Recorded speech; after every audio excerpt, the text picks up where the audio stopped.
katalah mereka tak sedar sampai diagnosis lewat. Macam manakah the procedure yang dibuat oleh unit kita inklusif ni? Kita memang ada juga kes di mana dia baru tahu dia OKU ketika inside dah. Ya, of course. Including me lah kan. Including me. Nanti saya cerita pasal saya pula kan. Okay. Dia dah tahu. Dia hanya tahu dia OKU ketika dia dah berada. Lah, saya ni ADHD rupanya. Staff kita ada, student kita ada.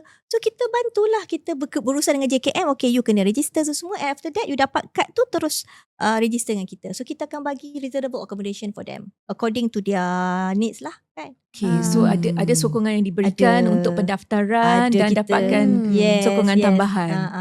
So insyaAllah. Okay, so mereka tak malu lah betul. They shouldn't lah kan. They shouldn't. Yes. So going back to our team kan, curious. Adakah bilangan dia lebih tinggi antara wanita for late diagnosis compared to lelaki?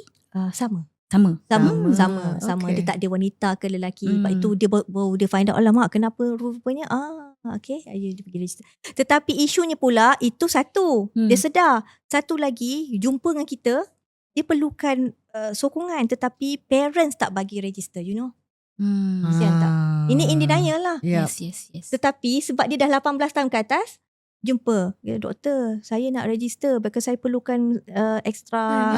Yes. But you tak ada, kalau you tak ada kad OKU, itu antara dalam polisi OKU UiTM kita memang kena ada kad OKU ataupun laporan doktor yang menyatakan. Antara dua tu lah. Ada yang rasmi, black and white.